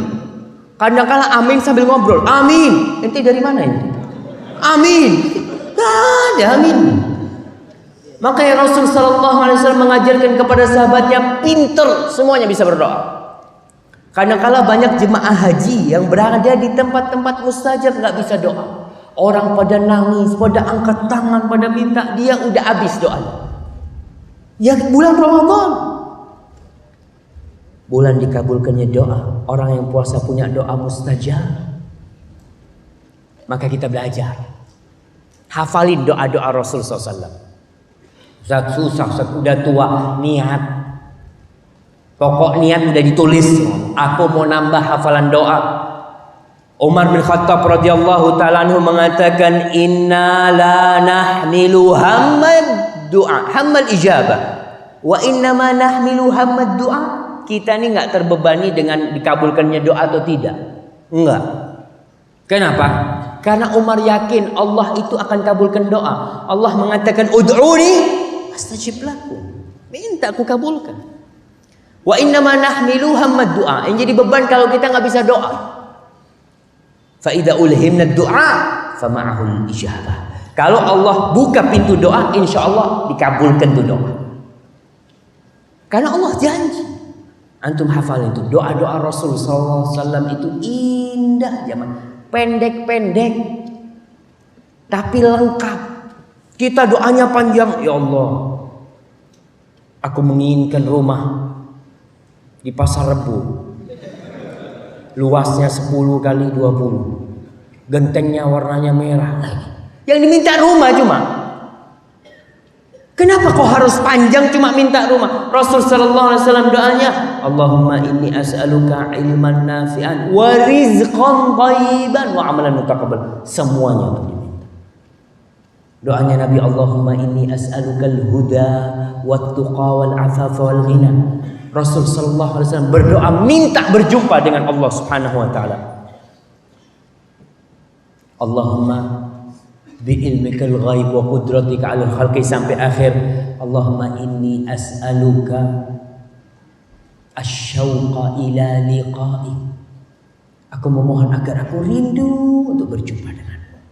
Pernahkah kita berdoa untuk memandang wajah Allah, untuk berjumpa dengan Allah Jalla Jalaluhu? Nabi ngajarkan tuh doa di at-tasyahud akhir. Allahumma inni a'udzubika min adzabil qabr wa min adzabil jahannam wa min fitnatil mahya wal mamat wa min syarri fitnatil masiihid dajjal. Pelajari, tambahin doanya. Banyak sekarang gampang fotokopi langsung jadi. Kemudian para jamaah, biasakan kita duduk di masjid lebih lama. Kenapa? Karena ada satu ibadah di bulan Ramadan namanya iktikaf. Itu bukan hanya di bulan Ramadan, kita itikaf di selain Ramadan boleh. Biasakan kita, umpamanya biasanya kita maghrib sholat pulang. Sekarang nih bulan Sya'ban, maghrib bilang sama harimnya, sama bininya, afwan, ana nggak turun sampai isya. Ngapain? Ngobrol di masjid sama sahib. Ya bukanlah, kau duduk di masjid, zikir, baca Quran, apa.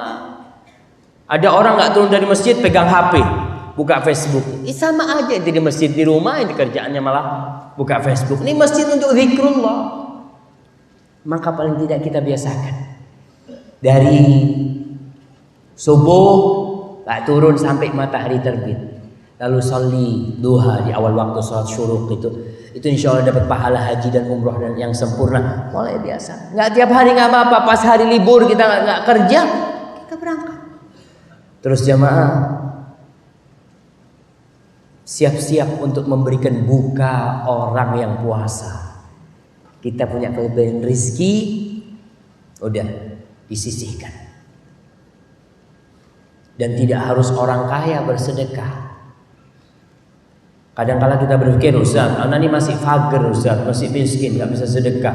Sahabat Rasul sallallahu alaihi wasallam sampai yang dia makan dia kasihkan ke tamu.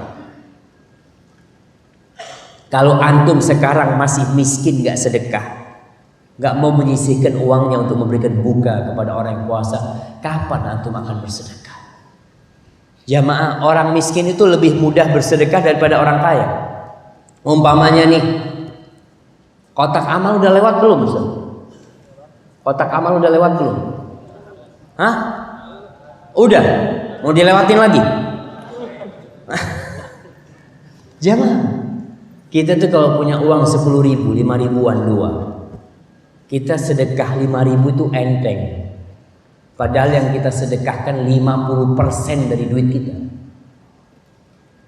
Kita punya uang 100.000, sedekah 50.000 masih enteng. Tapi kita punya uang 1 juta, sedekah 500.000, mulai mikir. 500.000 banyak banget kata dia. Padahal sama 50%, nggak beda. Ama ketika duit dia itu 10.000, yang dia kasihkan sama 50%, nggak beda. Apalagi duitnya 1 miliar. Dia mau sedekah 500 juta. Sama nggak 50%? Sama, nggak beda. Sama 50%. Sama ketika inti sedekah 5.000, sama sekarang. Nilainya sama.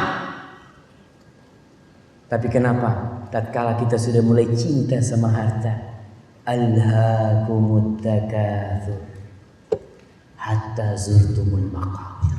Udah mulai kita terlenakan dengan banyak-banyakan harta. Maka mulai jamaah kita lakukan itu. Sedekah sekarang, mau sedekah boleh, dibiasakan diri kita sedekah.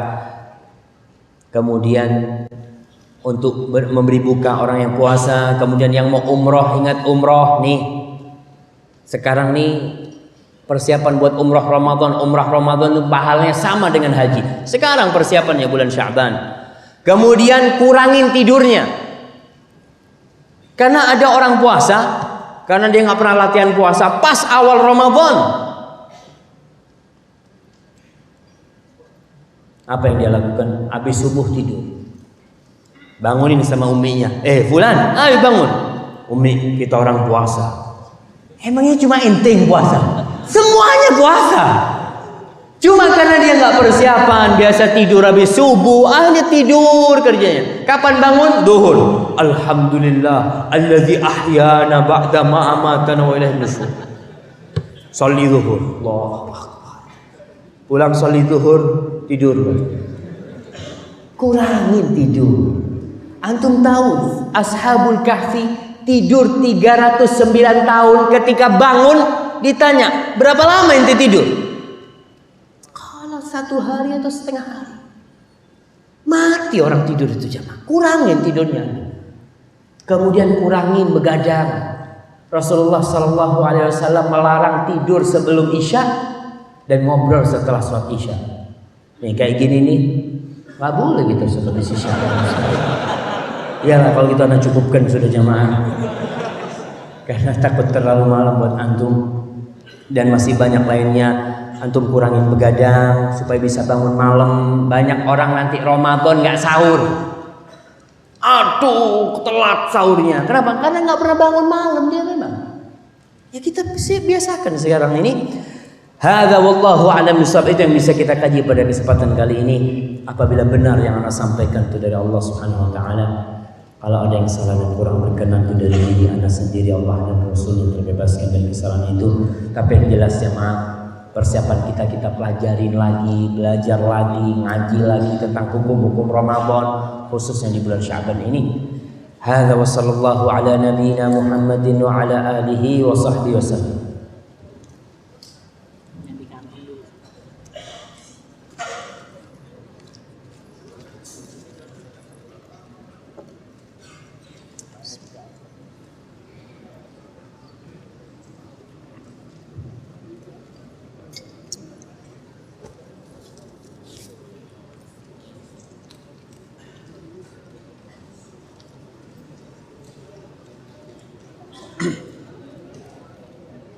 Nah, ini ada pertanyaannya ngawur-ngawur.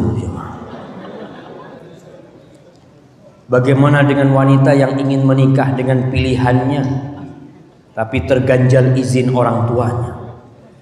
Apakah nikah lari bisa jadi solusinya?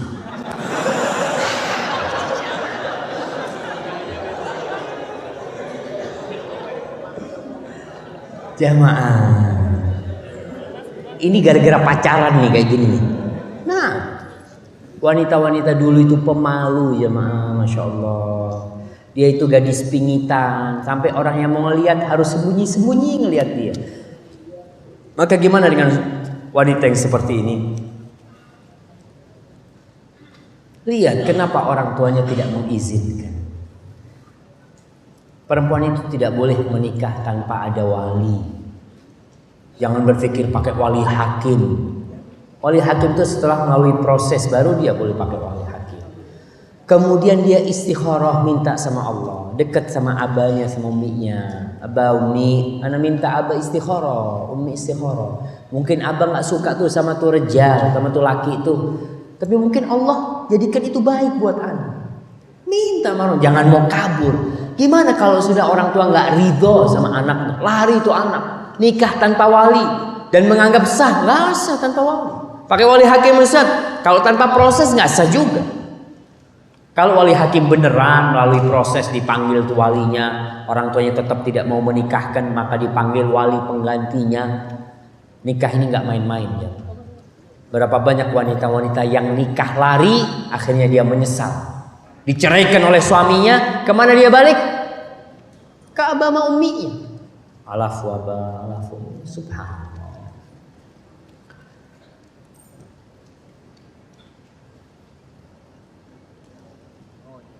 Ustaz, apa nasihat untuk wanita yang sudah menikah atau belum tetapi masih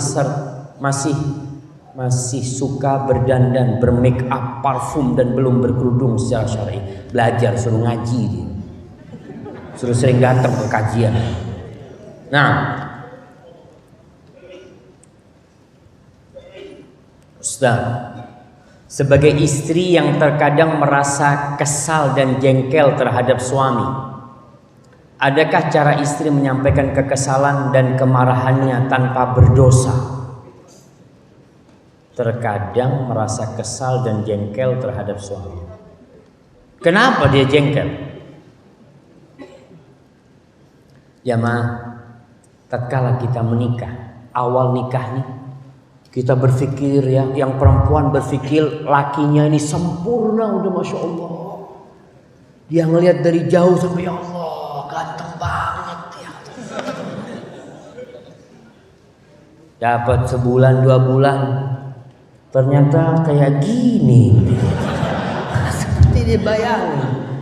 Sama lakinya kayak gitu juga. Dia berpikir istrinya nih Masya Allah, wanita yang paling sempurna lah yang berada di Purwakarta. Setelah zuat dapat 3 bulan, Masya Allah, nggak dalam bayangan ente kayak gini. Kalau tahu kayak gini nggak mau sama ente. Itu biasa pernikahan itu. Makanya ketika menikah, usahakan menjalin hubungan pernikahan itu karena Allah. Rasul sallallahu alaihi wasallam mengatakan fadfar bidzatid din taribat yadak. Kalau kau ingin senang hidupmu, cari yang agamanya baik, selamatkan. Begitu pula yang perempuan mencari lelaki yang akhlak dan agamanya baik. Jangan lihat sama wajahnya, sama duitnya. Jangan. Dari situ, seorang wanita yang jengkel kepada suaminya, dia lihat apa penyebab kejengkelan. Apabila memang boleh suaminya nggak sholat, ya dia jengkel, boleh dia jengkel. Dia harus marah, karena ini urusan sama Allah Subhanahu Wa Taala. Maka dia suami ini, ibu-ibu dengerin, bapak-bapak, antum jadi saksi. Lelaki itu seneng nggak dikasih tahu sama bininya? Seneng antum dinasihatin. Umpamanya pulang dari tempat kerja, si bini nunggu depan pintu. Bang, sini bang, duduk sini. Inti siapa? Inti duduk sini. Qala Allah Ta'ala fil Qur'anil Karim. Masya Allah. Kita nggak mau tuh memang. Lelaki itu nggak suka diguruin. Karena lelaki merasa ana ini imam walaupun nggak bisa ngaji. Tetap dia mau jadi imam. Betul. Maka cara ngasih tahu nih pemimpin beda caranya. Kalau mau ngomong sama suami itu jangan ngomong ana mau ngasih tahu, enggak. Bang, ana mau tanya nih bang, hukumnya gini gimana? Betul, nanti kalau mau tanya hukum sama Ani, sini. Dia tanya, bang, hukumnya orang yang telat sholat subuh itu apa? Haram, itu nggak boleh. Padahal dia yang telat sholat subuh. Tapi kalau kita ngomong bang abang itu telat sholat subuh, marah tuh lelaki. Maka bahasanya harus bahasa yang santun sama suami itu.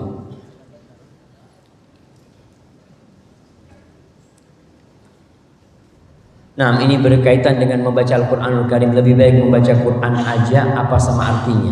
Usahakan kita jamaah, kita menghatamkan Al-Quran dan kita baca artinya. Ramadan umpamanya kita hatamkan Quran secara bacaannya. Sepanjang tahun kita baca tuh artinya sedikit-sedikit. Karena eman-eman kita orang Islam, kadangkala kita sudah membaca kitab, apalagi yang sekolah ya, yang S1, S2, S3, dia mungkin udah baca kitab ribuan lembar dan dia faham. Al-Quran gak pernah hatam sama artinya. Bacalah. Sebelum kau belajar yang itu, ini nih pedoman hidup kita yang harus kita baca. Bagaimana orang yang makan harta warisan? Bagaimana orang yang makan harta warisan? Kalau warisan tetangganya nggak boleh. Nah, nggak boleh. Kalau warisannya bapak dia nggak apa-apa. Cuma memang orang-orang itu kadang-kala nih warisannya, anak sekedar nasihat buat orang yang dapat warisan. Ingat, hak bagi waris itu hak Allah. Kalau udah jatuh jadi warisan, Allah yang bagi. Gimana pembagian? Ada tuh di surat An-Nisa ayat 11, udah Allah jelasin di situ. 11 12 Allah jelasin. Antum kalau dapat warisan. Warisan itu uang yang tanpa usaha. Ketika antum dapat, usahakan daftar haji atau umroh. Karena ada orang-orang dapat uang warisan untuk bangun rumah, untuk ini itu, lupa dengan kewajiban dia.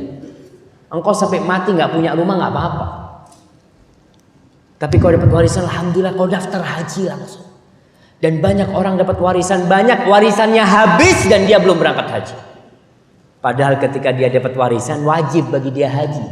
Dia jadi mampu karena punya uang banyak. Tapi kalau warisannya buat bayar utang ya beda lagi. Maka yang makan warisan nggak masalah. Tapi yang jelas dia tahu jangan haknya orang lain yang dia makan.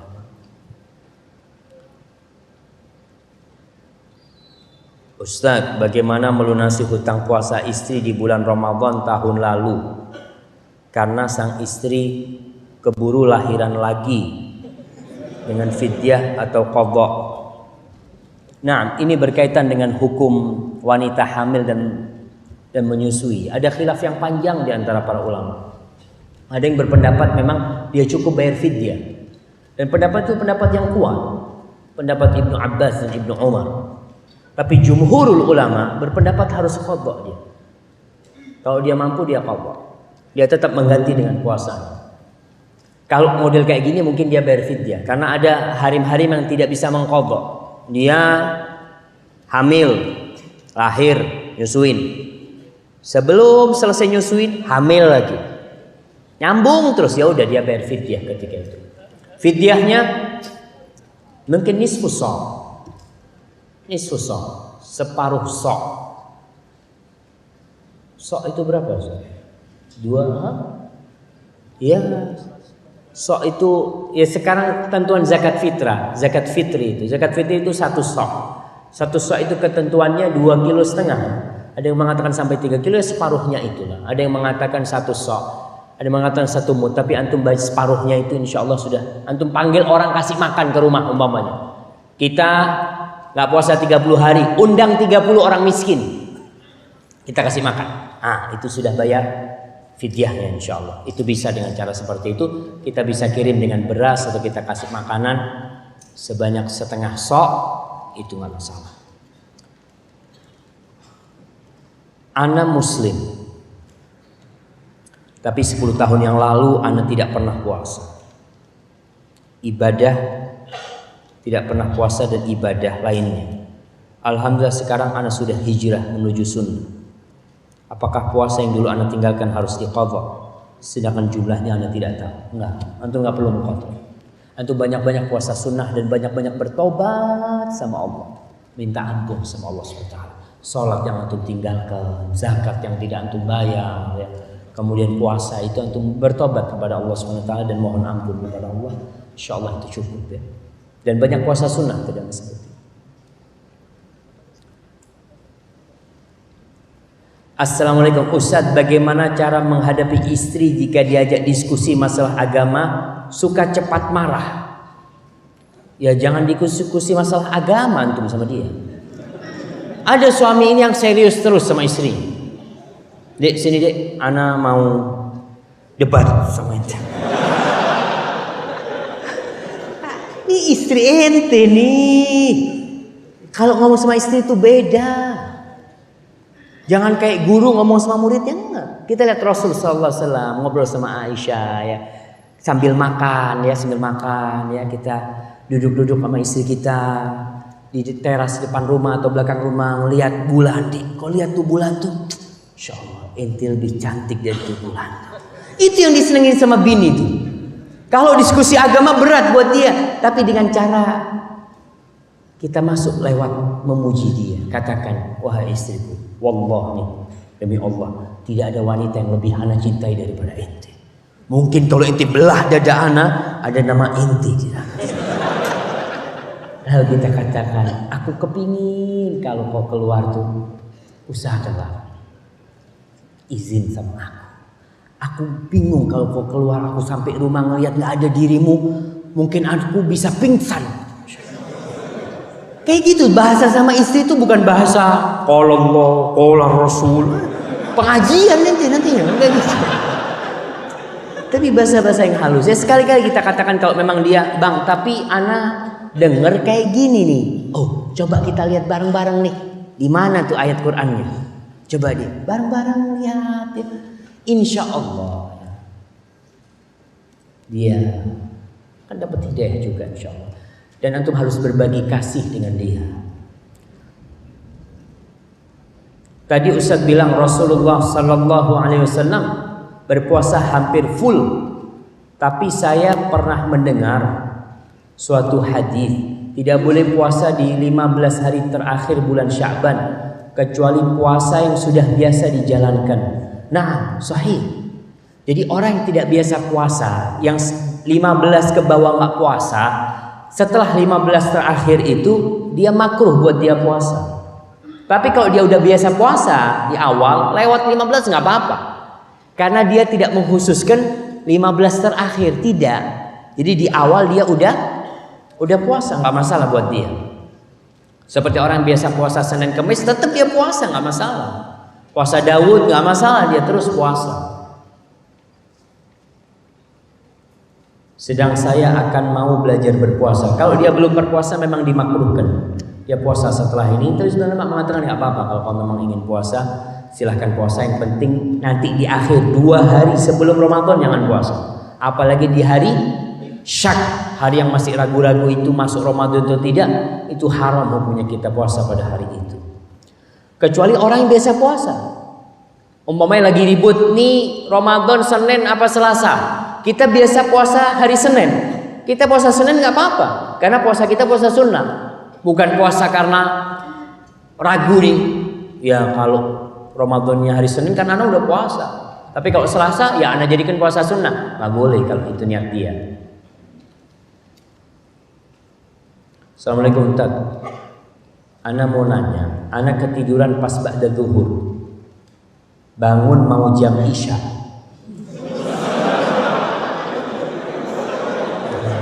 Ya namanya ketiduran jemaah. Nggak apa-apa. Orang kalau ketiduran itu nggak dosa jemaah.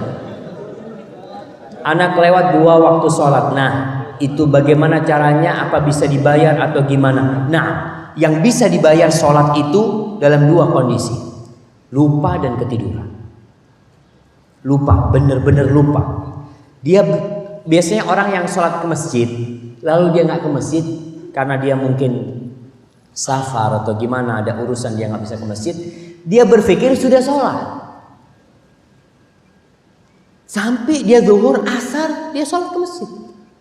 Ternyata anak belum sholat zuhur. Nggak dosa dia kalau memang dia lupa atau ketiduran. Dia bayar tuh pas bangun. Kata Rasulullah SAW, falyusalliha idza dzakaraha. Hendaklah dia melaksanakan sholat, mengqadha sholatnya itu ketika ingat. Cuma itu kafarahnya dia. Jadi pas dia ingat waktu isya, ya dia sholat udah. Urut tuh sholatnya. Tetap ingat sholat itu urut. Maksudnya urut gimana? Kalau antum ketinggalan sholat asar sama maghrib sama isya, sama maghrib nih pas di waktu isya, antum selesai sholat isya baru ingat umpamanya baru bangun, maka antum mulai dari sholi asar maghrib baru isya. Allah mengatakan innas salata kanat 'alal mu'minina kitaban mawquta. Ustaz, ana mau tanya. Kalau BMT sudah termasuk ekonomi syariah belum? Karena ana pernah pinjam 775.000, 7.750.000, tetapi setelah 1 tahun menjadi 9.600.000. Ana nggak tahu ya sistem yang mereka, karena lihat BMT berusaha untuk menjadi syariah. Cuma kok bisa jadi seperti ini? Wallahu a'lam. Mungkin antum bisa tanyakan nih yang khusus masalah kayak gini nih Ustaz Irwandi ya. Beliau memiliki ilmu yang begitu luasnya dalam masalah ini, juga Dr. Muhammad Arifin Badri yang tanyakan kepada mereka.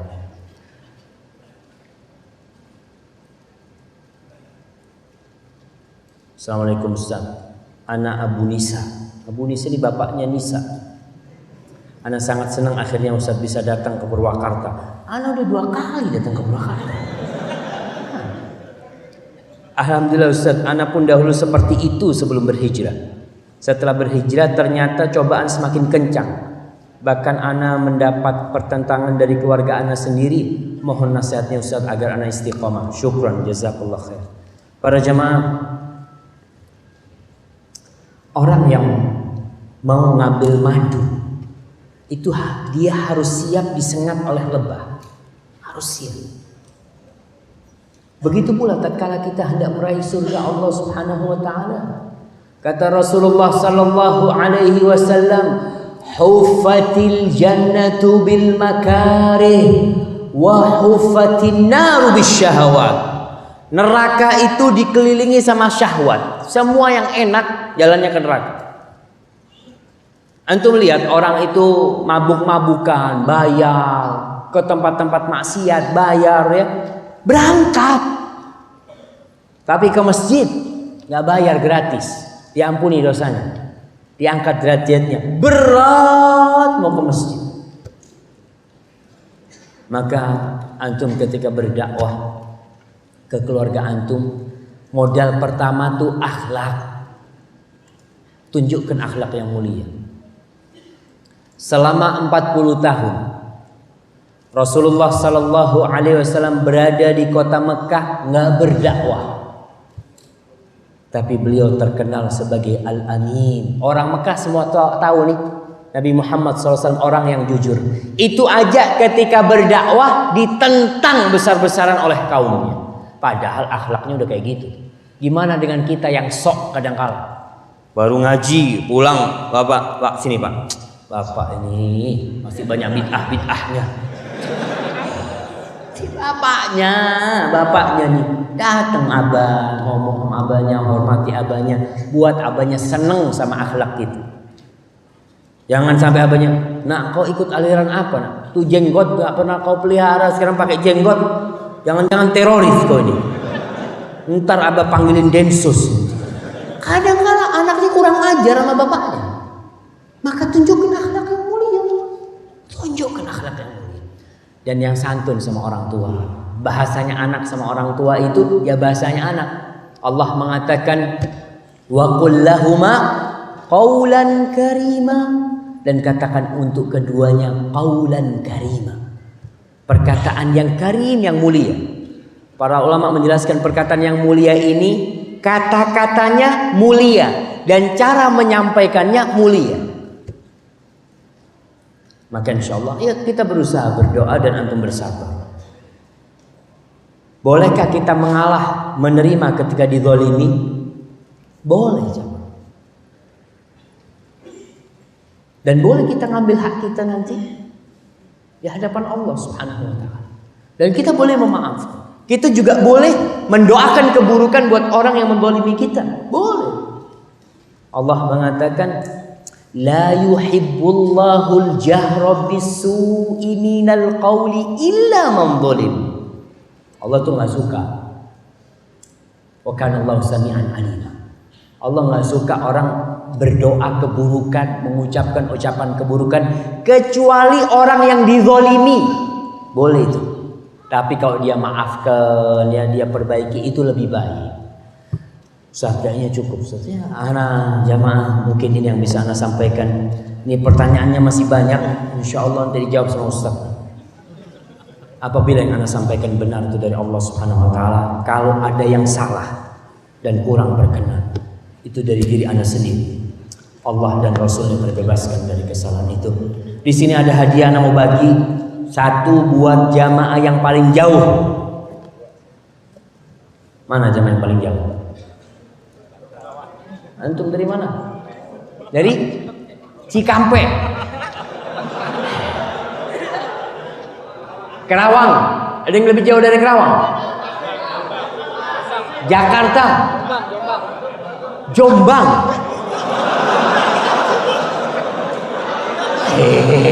Jombang udah ada di sini, Mang. Nah, yang datang buat kajian nih. Jakarta yang lebih jauh dari Jakarta? Tasik. Mana? Baik, Tasik. Yang lebih jauh dari Tasik? Gorontalo. Gorontalo, antum udah tinggal di sini. Yang datang kajian nih. Oh, Lumajang. Jamaah ada yang dari Lumajang, jamaah antum lihat. Kirimkan ke yang dari Lumajang sama jamaah. Masya Allah. Antum dari mana? Dari mana? Cibitung. Lebih jauh Lumajang tuh. Lumajang tuh Jawa Timur tuh jemaah. Anda tahu tuh dari Lumajang tuh dia. Baik, yang paling tua. Berapa umurnya Pak? 62. Ada yang di atas saya 62? Berapa? 64. Berapa? Berapa? 63. Oh, udah kalah. 67. 73 jemaah. Kirim yang 73 salah. Barakallahu fikum. Ana serahkan kepada Ustaz. Subhanakallahumma bihamdika asyhadu an la ilaha illa anta astaghfiruka wa atubu ilaik. Assalamualaikum warahmatullahi wabarakatuh.